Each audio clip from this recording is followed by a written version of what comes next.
നമ്മളുടെ ഈ ലോക ജീവിത യാത്രകളിൽ മുഴുവനും നമ്മളെ ഏൽപ്പിച്ചിരിക്കുന്ന ഓരോ മനുഷ്യരും തക്ക സമയത്ത് രക്ഷപ്പെടുക എന്നുള്ളത് വലിയൊരു ആ, ഉത്തരവാദിത്വം കൂടിയാണല്ലേ. നമ്മളുടെ ജീവിതത്തിൽ നമ്മളെ ഏൽപ്പിച്ചിരിക്കുന്നവരാരൊക്കെയാണ്? നമ്മുടെ കുടുംബജീവിതങ്ങള്, നമ്മുടെ ബന്ധുജീവിതങ്ങള്, നമ്മുടെ സ്നേഹിതര്, പിന്നെ ആരൊക്കെയാണ്? കേൾക്കാവോ? കേൾക്കാമോ? കേൾക്കുന്നുണ്ടോ? Praise the Lord. ആ ഉവ്വ് അയൽക്കാര് അയൽക്കാര്, പിന്നെ നമ്മളുമായി ഇടപഴകുന്ന എല്ലാ വ്യക്തികളും ഉണ്ടാവും അല്ലെ. അപ്പോ എല്ലാവരുടെയും ഇപ്പൊ നമ്മള് ഇപ്പൊ ഒരു വ്യക്തി നമ്മളുടെ ജീവിതത്തിൽ കൂടി നമ്മൾ ഏതെങ്കിലും തരത്തിൽ സ്വാധീനിച്ചിട്ടുള്ളതായിരുന്നെങ്കിൽ പെട്ടെന്ന് മരണപ്പെട്ടു പോയി. അപ്പൊ നമുക്ക് ഒരു എത്രമാത്രം ഒരു അല്ലെങ്കിൽ ഇന്നലെയും കൂടി കണ്ടതേ ഉള്ളൂ, അല്ലെങ്കിൽ ഇന്നലെയും കൂടി നമ്മൾ സംസാരിച്ചേ ഉള്ളൂ, അങ്ങനെ കുറെ അനുഭവങ്ങൾ ഉണ്ടാവും അല്ലെ. എല്ലാവർക്കും ഉണ്ടാവും അങ്ങനെ ഒരു അറ്റാച്ച്മെന്റ്. ചില സമൂഹത്തില് വലിയൊരു ബന്ധവും ഒക്കെ അങ്ങനെ നിലനിർത്തുന്ന ഒരു വ്യക്തിയാണെങ്കിൽ എല്ലാവർക്കും അതൊരു ആ വ്യക്തിയുടെ വിയോഗം വലിയൊരു വേദനയും ഒരു ഒരു നഷ്ടബോധവും ഒക്കെ ആയിരിക്കാം. പക്ഷെ എല്ലാവരും പോകണമല്ലോ, എപ്പോഴാണ് എങ്ങനെയാണ് നമുക്ക് ആർക്കും അറിയില്ലെങ്കിലും എല്ലാവരും ഈ ലോകം വിട്ട് ഈ ഈ ഭൂമി വിട്ട് ഈ ഒരു തീർത്ഥാടനം കഴിഞ്ഞ് തിരിച്ചു പോകണം എന്നുള്ളതാണ്. അപ്പൊ അത് എപ്പോ വേണമെങ്കിലും ആകാം എന്നുള്ളത് എല്ലാവർക്കും അറിയാമെങ്കിലും, പക്ഷെ ജീവിതം അത് അറിയാവുന്ന കാര്യമാണെങ്കിൽ അത് അനുസരിച്ചൊന്നല്ല നമ്മൾ ജീവിക്കുന്നത്. അപ്പൊ എപ്പോ വേണമെങ്കിലും പോകുന്ന സമയത്ത് ചിലപ്പോ തൊട്ടു മുമ്പിൽ എന്ന് പറഞ്ഞ പോലെ കഴിഞ്ഞ ദിവസം ഒരു വീഡിയോ കണ്ടതാണ്. ഒരു ജംഗ്ഷനില് എവിടുന്ന് രണ്ട് പിള്ളേര് ബൈക്കിന് ഒരു ക്ലാസ് കഴിഞ്ഞ് തിരിച്ചു പോണേണ്, ബൈക്കിന് പോണേണ്. അവിടെ നിന്ന് ഇങ്ങോട്ടൊരു വണ്ടി വന്നിട്ടുണ്ട്. പക്ഷെ വേറൊരു വണ്ടി ജംഗ്ഷനിൽ നിന്ന് വേറൊരു സൈഡിൽ നിന്ന് ഇടിച്ച് തെറിപ്പിച്ച് ആ പിള്ളേർ രണ്ടുപേരും അപ്പൊ തന്നെ മരിച്ചു. അപ്പൊ ഞാൻ ഓർക്കണ്, ഇത്രയും വളർത്തി ഇത്രയും രണ്ട് പിള്ളേരും അത് ഇവര് അത്ര വലിയ സ്പീഡൊന്നും ആയിരുന്നില്ല, പക്ഷെ അവിടെ നിന്ന് ഒരു സ്കോർപിയോയോ പോളിസോ പോലത്തെ വണ്ടി വന്നിട്ട് ഇടിച്ച് തെറിപ്പിച്ച് രണ്ടുപേരും ആ സ്പോട്ടിൽ മരിച്ചു. അപ്പൊ എങ്ങനെ വേണമെങ്കിലും എപ്പോ വേണമെങ്കിലും ഏതവസ്ഥയിലും മരണത്തിന് അങ്ങനെ പ്രായഭേദമൊന്നുമില്ല അല്ലെ. ഉണ്ടോ? ഇല്ല. ഒരു ഈ മരണം എന്ന് പറയുന്നത് എപ്പോ വിളിച്ചാലും തിരികെ പോകാൻ റെഡി ആയിട്ടിരിക്കുക എന്നുള്ളതാണ് മനുഷ്യന്റെ ഒരു ആധ്യാത്മികവും ഭൗതികവുമായ ഒരു ഉത്തരവാദിത്വം. പക്ഷെ ആ ഉത്തരവാദിത്വമൊക്കെ മനുഷ്യര് കാറ്റിപ്പറത്തിയാണ് ജീവിക്കുന്നത്. അതുകൊണ്ട് എന്താ മരണാനന്തര അവസരങ്ങളിൽ, അതായത് മരണത്തോട് മല്ലിടിക്കുമ്പോൾ നമ്മളിപ്പോ മരണപ്പെട്ടു കഴിഞ്ഞാൽ ഉടനെ തന്നെ ശരിക്കും നമ്മുടെ ആത്മാവും ശരീരവും തമ്മിൽ വേർപെടുന്ന കുറച്ച് സമയവും കൂടി ഉണ്ടാവുമല്ലോ അല്ലെ. മരണവെപ്രാളം അല്ലെങ്കിൽ മരണാസന്നമായ അവസ്ഥ.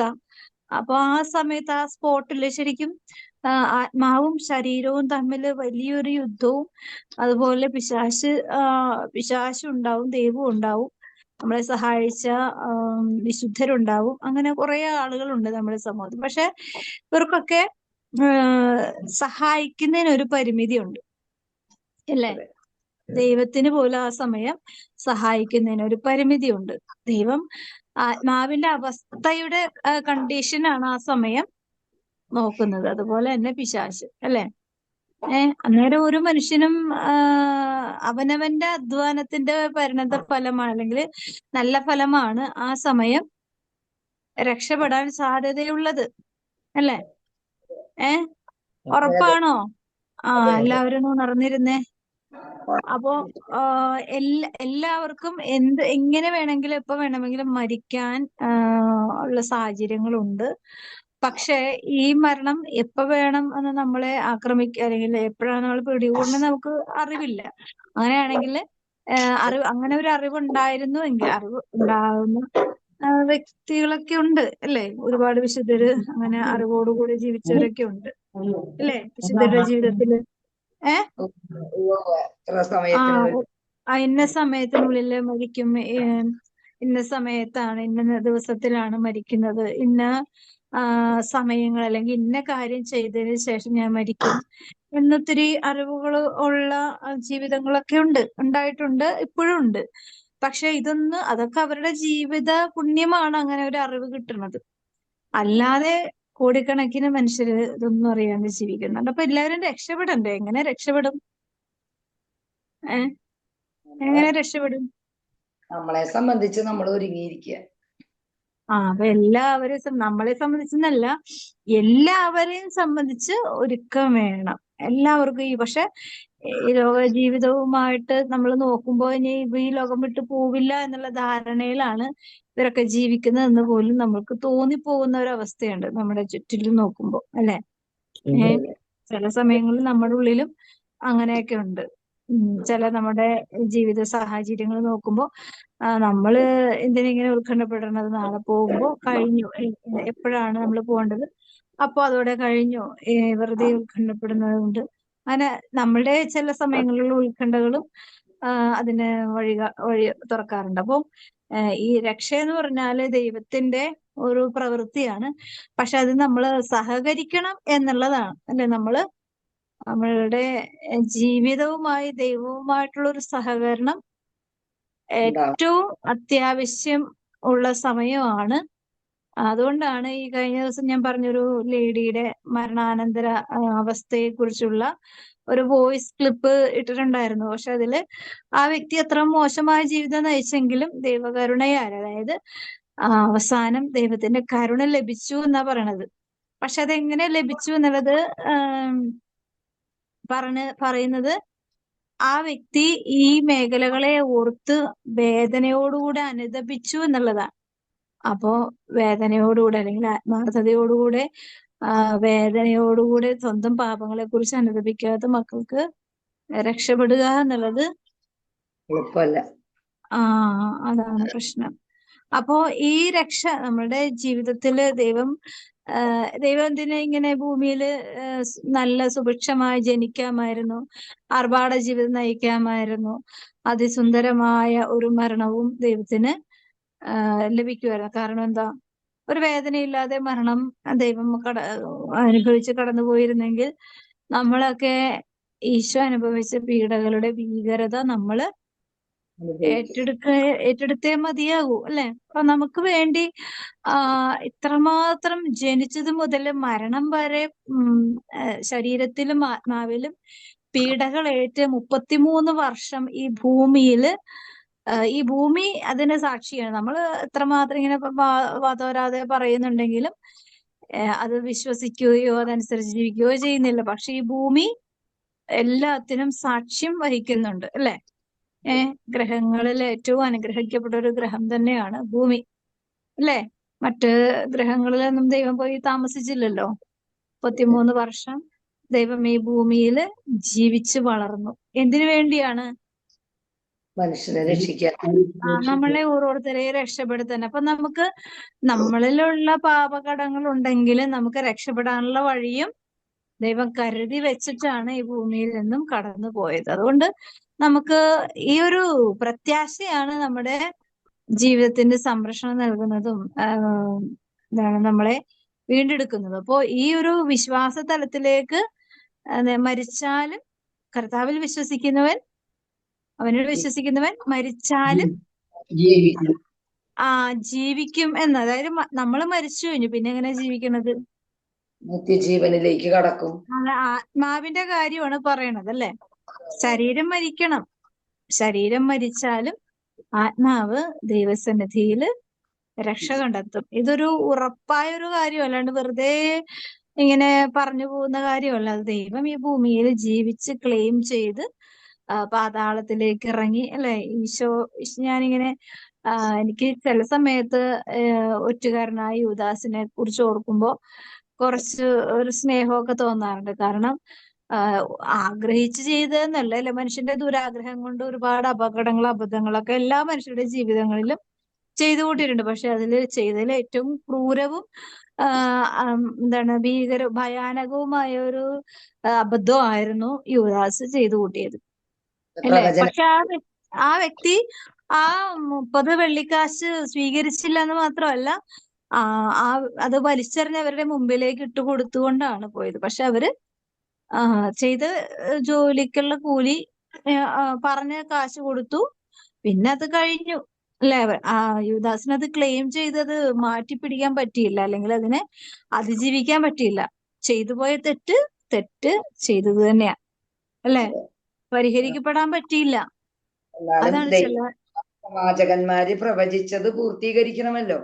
പൂർത്തീകരിക്കണം. അതും ഒരു വശത്ത് അങ്ങനെയുണ്ട്. പക്ഷെ യുദാസ് നീ ചെയ്യാൻ ആഗ്രഹിക്കുന്നത് വേഗം ചെയ്യുക എന്ന് തന്നെ പറഞ്ഞേക്കണത് ഈശോ, അല്ലെ? നീ ചെയ്യല്ലേ എന്നും അല്ല പറയണത്, നീ ചെയ്യാനായിട്ട് ഉദ്ദേശിക്കുന്ന കാര്യം വേഗം ചെയ്ത് തീർക്കുക എന്നാ പറഞ്ഞത്. പക്ഷെ അതിനുശേഷം നീ അനുദപിച്ചുകൊണ്ട് തിരികെ വരണം എന്നുള്ള ഒരു ആഗ്രഹവും കൂടി ഈശോയുടെ കണ്ണുകളിൽ കൂടി ഈശോ പറയാതെ പറഞ്ഞ് യുവദാസിന് കൊടുക്കുന്നുണ്ടെങ്കിലും, പക്ഷെ അത് കാണാനോ, അതായത് ഈ കുറ്റബോധം എന്ന് പറഞ്ഞാൽ എന്താ? മനുഷ്യനെ ഭീകരമായ നിരാശയിലേക്ക് കൊണ്ടുപോകും. പക്ഷെ പാപബോധമോ പശ്ചാത്താപത്തില് അനുതാപത്തിലേക്ക് നമ്മളെ നയിക്കും. അപ്പൊ ഈ യുദാസിന് തന്റെ അത്രമാത്രം സ്നേഹിച്ച തന്റെ ഗുരുവിനെയാണ്, സഹോദരനെ അല്ല, ഗുരുവിനെയാണ് ഒറ്റിക്കൊടുത്തത്. അത് ആ ഒരു കുറ്റബോധം മനുഷ്യനെ ഭീകരമായി ആക്രമിച്ച് കീഴ്പ്പെടുത്തി. പിന്നെ ഈ ഭൂമിയിൽ ജീവിക്കാൻ എനിക്ക് അർഹതയില്ല എന്നുള്ള ചിന്തയോടുകൂടെയാണ് പിന്നെ സ്വന്തമായിട്ട് ഒരു തീരുമാനം എടുക്കാൻ പറ്റാത്തത്, എങ്ങനെ മുമ്പിലേക്ക് പോകണമെന്ന് അറിയാത്തത്, അന്ധത. അതായത് കുറ്റബോധം വരുമ്പോ നമ്മുടെ ആത്മീയമായ ചിന്തകൾ ഇരുട്ടാവും. അതായത് നമ്മുടെ ഈ ചിന്തകളെല്ലാം നമുക്കെതിരെ ഇങ്ങനെ കോലാഹലം ഉണ്ടാക്കിക്കൊണ്ടിരിക്കും.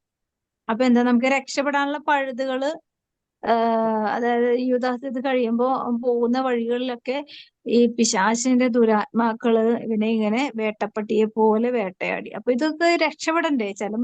മിക്കവരും ഈ ആത്മഹത്യ ചെയ്യുന്നതിന്റെ കാര്യം എന്താ?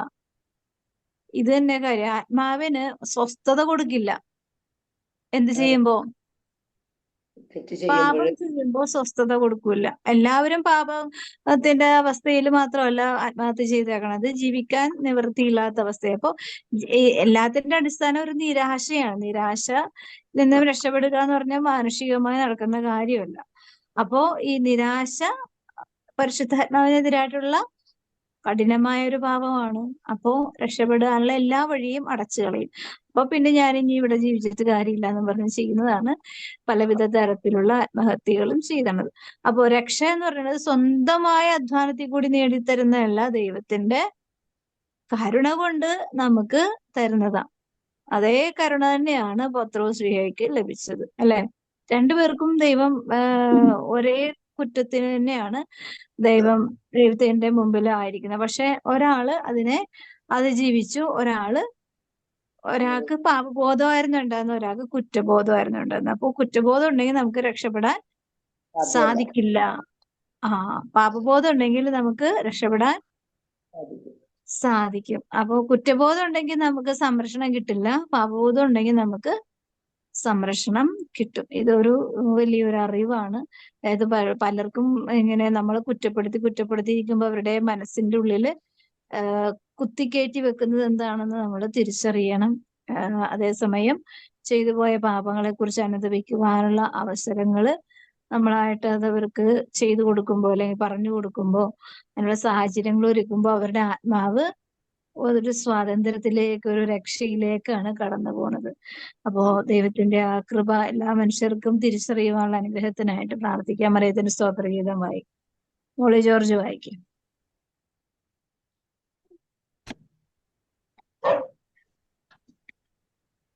ലൂക്കായുടെ സുവിശേഷം 1-ാം അധ്യായം 46 മുതൽ 55 വരെയുള്ള തിരുവചനങ്ങൾ. പരിശുദ്ധ അമ്മയുടെ സ്തോത്രഗീതം. മറിയം പറഞ്ഞു, എന്റെ ആത്മാവ് കർത്താവിനെ മഹത്വപ്പെടുത്തുന്നു, എന്റെ ചിത്തം എന്റെ രക്ഷകനായ ദൈവത്തിൽ ആനന്ദിക്കുന്നു. അവിടുന്ന് എന്റെ ദാസിയുടെ താഴ്മയെ കടാക്ഷിച്ചു. ഇപ്പോൾ മുതൽ സകല തലമുറകളും എന്നെ ഭാഗ്യവതി എന്ന് പ്രകീർത്തിക്കും. ശക്തനായവൻ എനിക്ക് വലിയ കാര്യങ്ങൾ ചെയ്തിരിക്കുന്നു. അവിടുത്തെ നാമം പരിശുദ്ധമാണ്. അവിടുത്തെ ഭക്തരുടെ മേൽ തലമുറകൾ അവിടുന്ന് കരുണ വർഷിക്കും. അവിടുന്ന് തന്റെ ഭുജം കൊണ്ട് ശക്തി പ്രകടിപ്പിച്ചു. ഹൃദയവിചാരത്തിൽ അഹങ്കരിക്കുന്നവരെ ചിതറിച്ചു. ശക്തന്മാരെ സിംഹാസനത്തിൽ നിന്ന് മറിച്ചിട്ടു. എളിയവരെ ഉയർത്തി, വിശക്കുന്നവരെ വിശിഷ്ട വിഭവങ്ങൾ കൊണ്ട് സംതൃപ്തരാക്കി. സമ്പന്നരെ വെറും കൈയോടെ പറഞ്ഞയച്ചു. തന്റെ കാരുണ്യം അനുസ്മരിച്ചുകൊണ്ട് അവിടുന്ന് തന്റെ ദാസനായ ഇസ്രായേലിനെ സഹായിച്ചു. നമ്മുടെ പിതാക്കന്മാരായ അബ്രാഹത്തോടും അവന്റെ സന്തതികളോടും എന്നേക്കുമായി ചെയ്ത വാഗ്ദാനം അനുസരിച്ച് തന്നെ നമ്മുടെ കർത്താവായ മിശിഹായ്ക്ക് സ്തുതി. സ്തുതി. സമ്പന്നരെ വെറും കൈയോടെ പറഞ്ഞയച്ചു. കാരണം സമ്പത്തുള്ളവർക്ക് സഹായത്തിന്റെ ആവശ്യമൊന്നുമില്ല.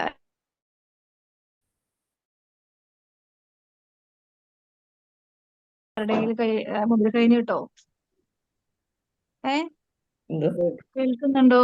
നമ്മുടെ കയ്യിൽ കേക്കാം. നല്ല സമ്പത്തുണ്ട്. നമുക്ക് ആവശ്യമായ സമ്പത്ത് നമ്മുടെ കയ്യിലുണ്ട്. നമ്മൾ ആരുടെയും മുമ്പിൽ കൈ നീട്ടോ? ഇല്ല. ഇല്ല, കാരണം അതിന്റെ ആവശ്യമില്ല, അല്ലേ?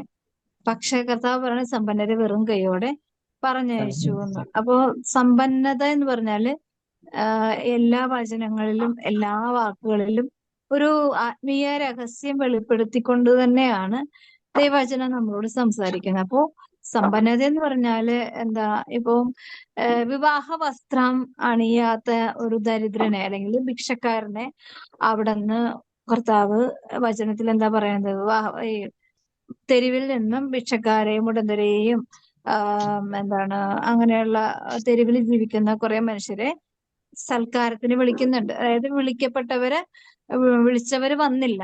അപ്പൊ രാജാവ് എന്ത് പറയും? തെരുവിൽ ചെന്നിട്ട് വിവാഹ വിരുന്ന് കഴിക്കാനായിട്ട് ഭിക്ഷക്കാരെയും മുടന്തരെയും അങ്ങനെ എന്താണ് ദരിദ്രമായിട്ടുള്ള ജീവിക്കുന്നവരെ എല്ലാവരെയും വിളിച്ചുകൊണ്ടുവരാൻ പറയില്ലേ?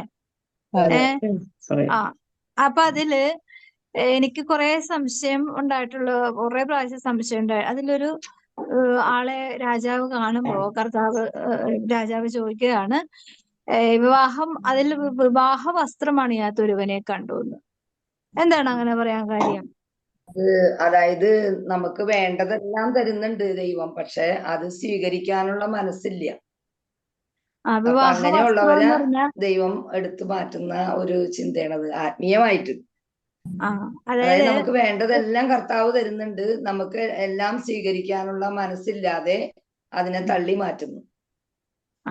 അങ്ങനെ ആ മനുഷ്യൻ കടന്നുകൂടിയതാണ്. അല്ലെങ്കിൽ വിവാഹവസ്ത്രം എന്ന് പറഞ്ഞാല് അർഹത. ഇപ്പൊ ഈ ദരിദ്രമായി ജീവിക്കുന്നവർക്ക് എങ്ങനെയാ വിവാഹവസ്ത്രം ഉണ്ടാവണം, അല്ലെ? നമ്മൾ അക്ഷരാർത്ഥത്തിൽ ചിന്തിച്ചു കഴിഞ്ഞാൽ അതൊരിക്കലും ഇപ്പൊ കൂടെ വന്ന ഒരാൾക്കും വിവാഹവസ്ത്രം ഇല്ല. പക്ഷെ അവര് വന്നവർക്ക് എല്ലാവർക്കും അവർ ആ ഔദാര്യം വലിയ കൃപയോ അല്ലെങ്കിൽ ഒരു എളിമയോട് സ്നേഹത്തോടു കൂടി സ്വീകരിച്ചു. കാരണം എന്താ, അർഹതയില്ലാത്ത വിരുന്നാണ് അവര് കഴിക്കാൻ വന്നത്, അല്ലേ? അപ്പോ ഈ അർഹതയില്ലാത്ത വിരുന്ന് കഴിക്കാൻ വരുമ്പോ അഹങ്കാരം കാണിക്കാമോ?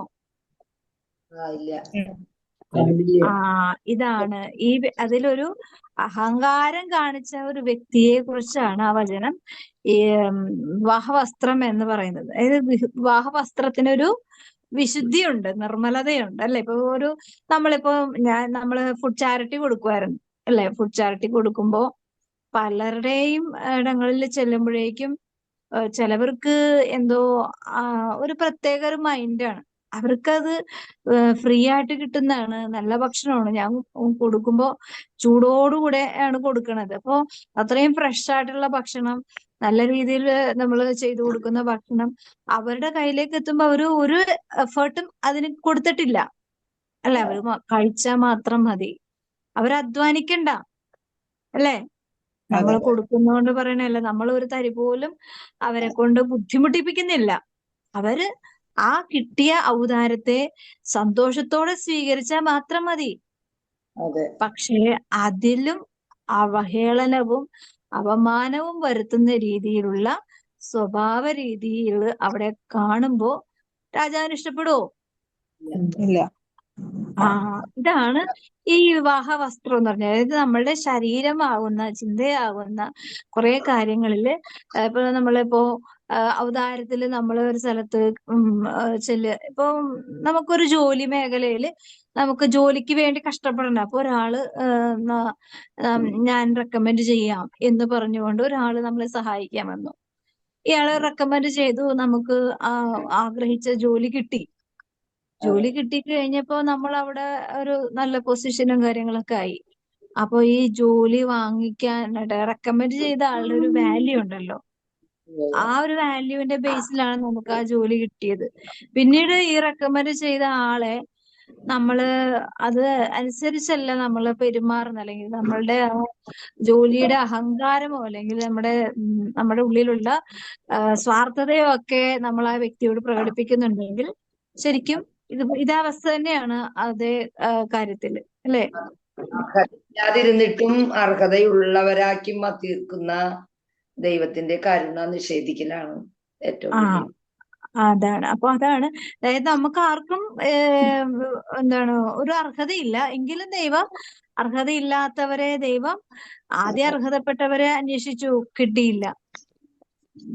അർഹതപ്പെട്ടവരെ അന്വേഷിച്ചു, അവർക്കൊക്കെ തിരക്കായി പോയി. അപ്പൊ രാജാവ് ഓക്കെ എന്നാ വേണ്ട. രാജാവിന്റെ ദേഷ്യമൊക്കെ ഉണ്ടായിരുന്നു, പക്ഷെ എങ്കിലും ഭക്ഷണം ഉണ്ടാക്കി വെച്ചേക്കണല്ലേ, അപ്പൊ അത് കഴിക്കാനായിട്ട് അവരെ വിളിക്കുന്നു. പക്ഷെ അത് സ്വീകരിക്കാനുള്ള ഒരു സന്മനസ്, ഒരു ദൈവത്തിന്റെ ഔദാര്യം സ്വീകരിക്കുക എന്നുള്ളത് മനുഷ്യനെ എത്രമാത്രം നിസ്സാരരാണെന്ന് തെളിയിക്കുന്ന ഒരു അനുഭവം കൂടിയാണ്, അല്ലെ? അപ്പോ ഈ അനുഭവം എളിമയില്ലാതെ സ്വീകരിക്കുമ്പോ എന്ത് പറ്റും?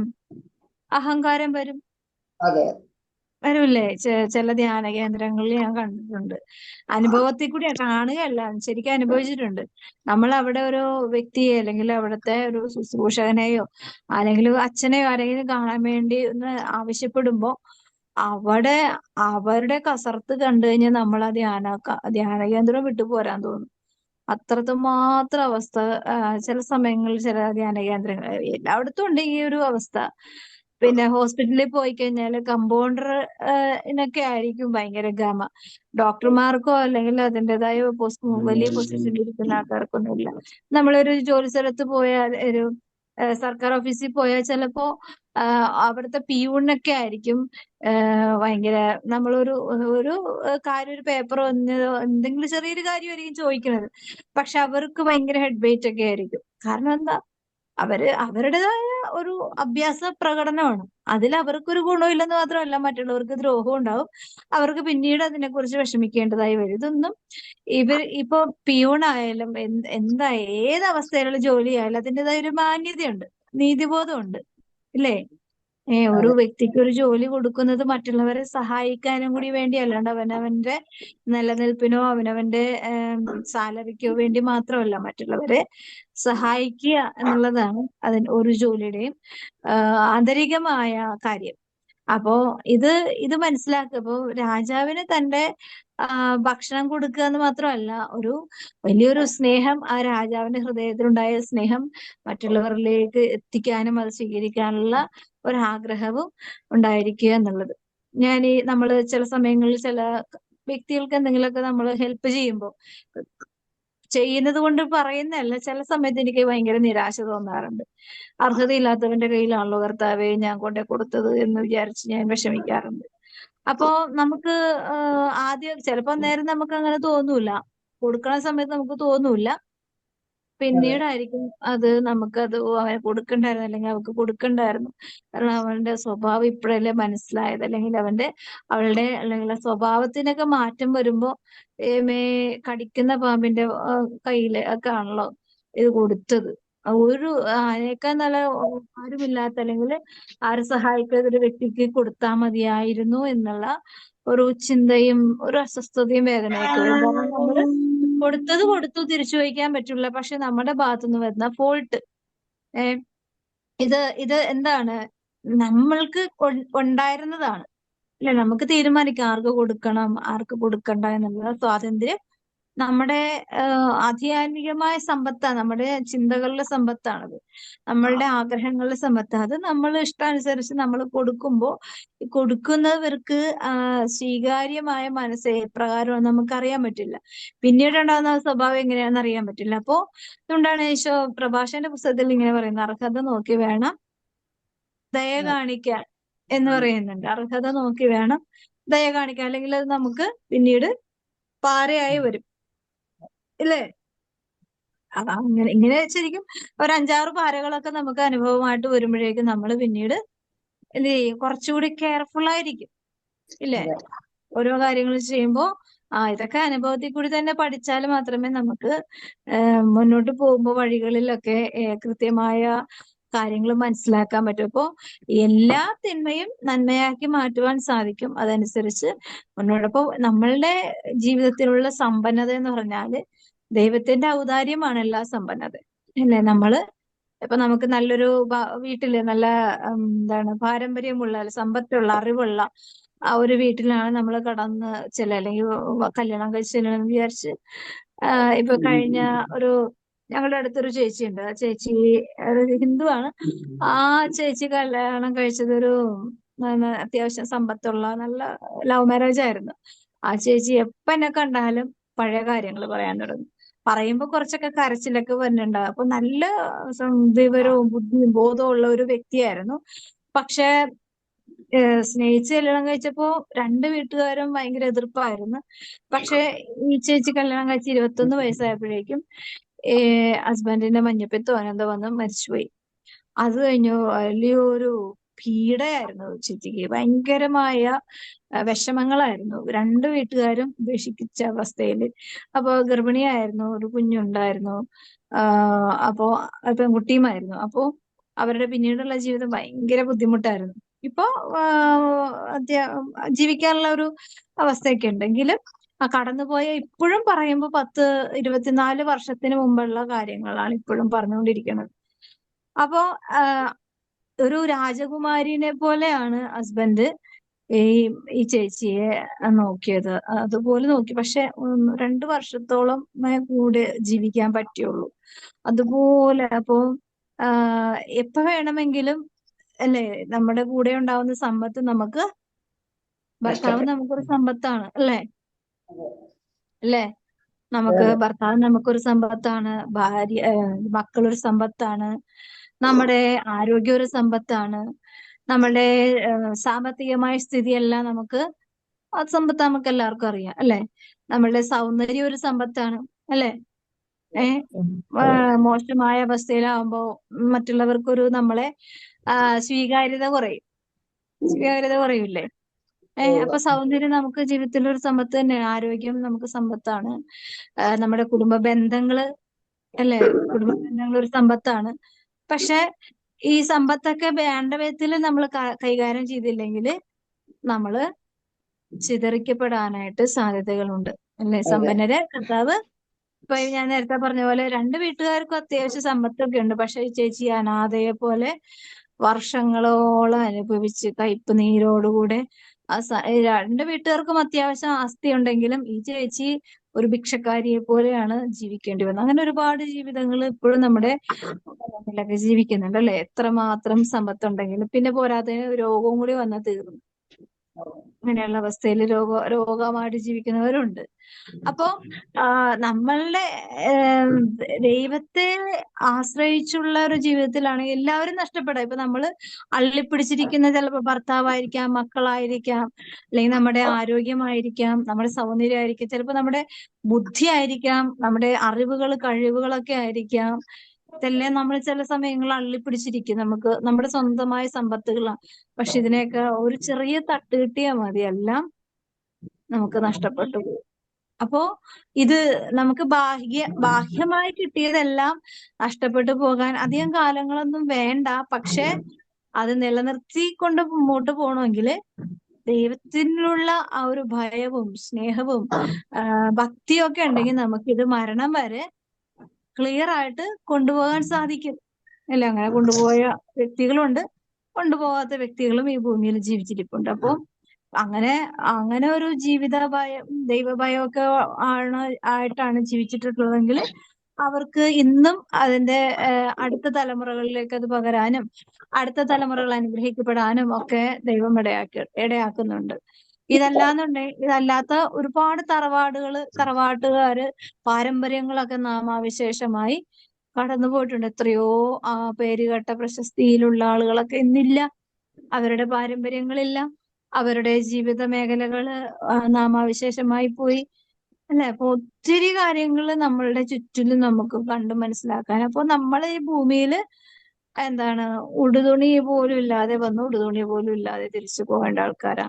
അപ്പോ കിട്ടിയതെല്ലാം ദൈവത്തിന്റെ ഔദാര്യമാണ് അല്ലെ? നമ്മള് ചിലപ്പോ നല്ല കുടുംബത്തിൽ നമ്മൾ ജനിച്ചിട്ടുണ്ടെങ്കിൽ ദൈവത്തിന്റെ വലിയൊരു ഔദാര്യമാണ്.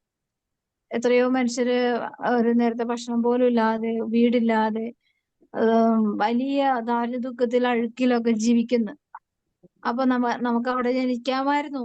ദൈവം വിചാരിച്ചെങ്കിൽ അവിടെയും ജനിക്കാമായിരുന്നു നമുക്ക്. പക്ഷെ ദൈവം നമ്മളെ അതിനനുവദിക്കാതെ നല്ലൊരു കുടുംബത്തിൽ അല്ലെങ്കിൽ നല്ലൊരു ജീവിതത്തിലേക്ക് നമ്മളെ കൊണ്ടുവന്നിട്ടുണ്ടെങ്കിൽ അതൊക്കെ എല്ലാം ദൈവത്തിന്റെ ഔദാര്യമാണ് എന്റെ ജീവിതത്തിന്റെ കടന്നു പോകുന്നതെല്ലാം എന്ന് മനസ്സിലാക്കി കഴിഞ്ഞാൽ നമുക്ക് അഹങ്കരിക്കാനൊന്നുമില്ല. അല്ലെ? ഉണ്ടോ? ഇല്ല. ഒന്നുമില്ല. ദൈവത്തിന്റെ ഔദാര്യമാണ് നമ്മുടെ ഓരോ നിമിഷവും. അല്ലെ? ജീവിതം, നമ്മുടെ ആയുസ് വലിയൊരു സമ്പത്തല്ലേ? ജനിച്ച് 2 വർഷം കഴിയുമ്പോ തന്നെ അല്ലെങ്കിൽ 1 വർഷം കഴിഞ്ഞപ്പോ തന്നെ ജീവിതമൊക്കെ ഒന്ന് ആസ്വദിച്ചൊക്കെ വരാനായിട്ട് ഇപ്പൊ നമ്മൾ വലിയൊരു ദുരിതത്തിൽ ജീവിച്ചു. പക്ഷെ കുറച്ചു നാൾ കഴിഞ്ഞപ്പോഴേക്ക് ദുരിതമൊക്കെ മാറി ഒരു അത്യാവശ്യം ഒന്ന് സെറ്റായി നല്ലൊരു ജീവിതത്തിലേക്ക് വന്നു. പക്ഷെ ചില വ്യക്തികൾ വീടില്ലാതെ കഷ്ടപ്പെട്ട് ദുരിതപ്പെട്ടൊക്കെ ജീവിച്ചു. ഒരു നല്ലൊരു വീടൊക്കെ വെച്ചു. പക്ഷെ ആ വീട് വെച്ച് 1 വർഷം കഴിയുമ്പോ തന്നെ അവര് മരിച്ചുപോയി. അപ്പോ അവരുടെ അവസ്ഥ അവർക്ക് എന്താ? അവർക്കും ഈ ലോകത്ത് ജീവിക്കുന്ന നല്ല രീതിയിൽ ജീവിക്കണം, ദൈവത്തിന് എന്താ അവരോട് ഇത്ര പക്ഷാഭേദം കാണിച്ചെന്നൊക്കെ മനുഷ്യർ ചോദിക്കാം. അല്ലെ? അല്ല, ദൈവത്തിന് എപ്പോ വേണമെങ്കിലും എന്ത് വേണമെങ്കിലും നമ്മുടെ ജീവിതത്തിൽ നടത്താം. അതുകൊണ്ട് എന്തിനും തയ്യാറായിട്ട് ഇരിക്കുന്ന ഒരു വ്യക്തിക്ക് ഏത് സഹനങ്ങളെയും ഓവർകം ചെയ്യാനും മരണം പോലും അനുഗ്രഹമാക്കി മാറ്റുവാൻ സാധിക്കും. ഇല്ലെങ്കിൽ എന്ത് പറ്റും? മരണം ഒരു തരത്തിൽ നമുക്ക് സമ്പത്താ. എന്താണ്? അല്ലേ? ദൈവത്തിന്റെ ജനനം സമ്പത്താണെങ്കിൽ മരണം അതിനേക്കാൾ വലിയൊരു സമ്പത്താ. തന്റെ സമ്പന്നനായ ദൈവത്തെ മുഖാഭിമുഖം കാണാൻ കിട്ടുന്ന വലിയൊരു അവസരമാണ്. അല്ലെ? അപ്പോ ഇത് ഈ ലോകത്ത് ജീവിക്കുമ്പോ കിട്ടുന്നതെല്ലാം സമ്പന്നതയെ വർദ്ധിപ്പിക്കുവാൻ ദൈവം അനുവദിച്ചിട്ടുള്ള സാഹചര്യങ്ങളും അനുഗ്രഹങ്ങളും ഒക്കെയാണ്. പക്ഷെ ഇത് ബോധപൂർവമൊക്കെ മനസ്സിലാക്കണം. അത് നമ്മുടെ സാധാരണ ബുദ്ധി കൊണ്ടൊന്നും നമുക്ക് മനസ്സിലാക്കാൻ പറ്റില്ല. അപ്പോ സമ്പന്നരെ വെറും കൈയോടെ പറഞ്ഞയച്ചു. ഓൾറെഡി അത് ചെയ്തു കഴിഞ്ഞു. അപ്പോ അങ്ങനെ നമ്മളും ആ വഴി കൂടി പോകുമ്പോ നമ്മളെ വെറുതെ കൈയോടെ പറഞ്ഞയക്കാതിരിക്കാൻ ദൈവത്തിന്റെ മുമ്പിലുള്ള കാര്യങ്ങളൊക്കെ നമ്മളെ അറിയിക്കുന്ന ഒരു പ്രഘോഷണം നടത്തുന്ന ഒരമ്മയുടെ മുമ്പിലാണ് നമ്മൾ ജീവിക്കുന്നത്. അപ്പൊ നമ്മുടെ ഉള്ളിലുള്ള ഏതെങ്കിലും സമ്പത്തൊക്കെ നമ്മള് താലോലിക്കുന്നുണ്ടെങ്കിൽ, ഇപ്പൊ നമ്മള് ചിലപ്പോ മക്കളെ ഓർത്ത് കൂടുതൽ ഉത്കണ്ഠപ്പെടുന്നുണ്ടെങ്കിൽ അത് നമുക്ക് മക്കളോടുള്ള സ്നേഹത്തിന്റെ സമ്പത്ത് കൂടുതലുള്ളത് കൊണ്ടാ. അതുപോലെ ഭർത്താവ്, നമ്മുടെ സമ്പത്ത്, നമ്മുടെ അറിവ്, നമ്മുടെ ചിലവര് പാരമ്പര്യങ്ങളിൽ ഇങ്ങനെ കടിച്ചു തൂങ്ങി കിടക്കും. അവസാനം ആ പാരമ്പര്യങ്ങളിൽ കൂടി തന്നെ നമുക്ക് സഹിക്കേണ്ടതായിട്ട് വരും. നാണക്കേട്, അപമാനങ്ങൾ സഹിക്കേണ്ടതായിട്ട് വരും. അപ്പോ എന്തിനെ നമുക്ക് ഓവർകം ചെയ്യണമെന്നുണ്ടെങ്കിൽ ദൈവം മാത്രമായ സമ്പന്നനെ നമ്മൾ മുറുകെ പിടിക്കുന്നുണ്ടെങ്കിൽ നമുക്ക് ഈ ലോകത്തിന്റെ സമ്പത്തെല്ലാം നഷ്ടപ്പെട്ടാൽ നമ്മളെ സംബന്ധിക്കുന്ന ഒരു നഷ്ടമായിട്ട് കടന്നു പോകാതെ നമുക്ക് വലിയൊരു സ്വസ്ഥതയോടുകൂടെ ആയിരിക്കാൻ സാധിക്കും. പക്ഷെ ഇത് മാനുഷികമായ ചിന്തയുടെ ബുദ്ധിയിലൊന്നും നമുക്ക് അതിജീവിക്കുക പ്രയാസമാണെങ്കിലും അതിനെ അതിജീവിച്ച ഒരുപാട് ജീവിതങ്ങള് വിശുദ്ധരൊക്കെ ഉണ്ട്. അപ്പോ അവരൊക്കെ പച്ചയായ മനുഷ്യരാണ്. നമുക്കും അതുപോലെ പച്ചയായ ജീവിതം ജീവിക്കാൻ ദൈവം തരുന്ന അവസരങ്ങളെ ഈ ലോകത്തിൽ വെച്ച് നമ്മൾ അഹങ്കരിക്കുന്നവർ നമ്മുടെ ആത്മാവിന് അടി കൂടുതൽ കിട്ടാൻ സാധ്യതയുണ്ടെന്നുള്ള ആ ഒരു തിരിച്ചറിവാണ് നമുക്കുണ്ടായേണ്ടത്. അല്ലെ? നമ്മള് ഈ ഭൂമിയിൽ എന്ത് ചെയ്താലും അത് ദൈവം എന്നിൽ കൂടി അനുവദിച്ച ദൈവത്തിന്റെ ഒരു ഔദാര്യം, ദൈവത്തിന്റെ സ്നേഹം, ദൈവത്തിന് എന്നോട് കാണിച്ച ഒരു എന്താണ് ഒരു അനുഗ്രഹം, ദൈവം എന്നിൽ കൂടി മറ്റുള്ളവരിലേക്ക് എത്തിക്കാൻ ആഗ്രഹിച്ച ഒരു കൃപ, അങ്ങനെയൊക്കെ ചിന്തിച്ചു കഴിഞ്ഞാൽ നമ്മൾ വെറും കല്ലുരുട്ടി മാറ്റുന്നവരും അല്ലെങ്കിൽ കൽഭരണി നിറച്ച വ്യക്തികളും മാത്രമാണ്. അല്ലേ? അതിന്റെ അപ്പുറത്തൊന്നുമല്ല. അപ്പോ ആ ഒരു തിരിച്ചറിവ് എല്ലാ മനുഷ്യരിലേക്ക് എത്തിക്കട്ടെ. പരിശുദ്ധ അമ്മയോട് ചേർന്ന് നമുക്ക് പ്രാർത്ഥിക്കാം. ഈശോയുടെ തിരുഹൃദയത്തെ ഈശോയുടെ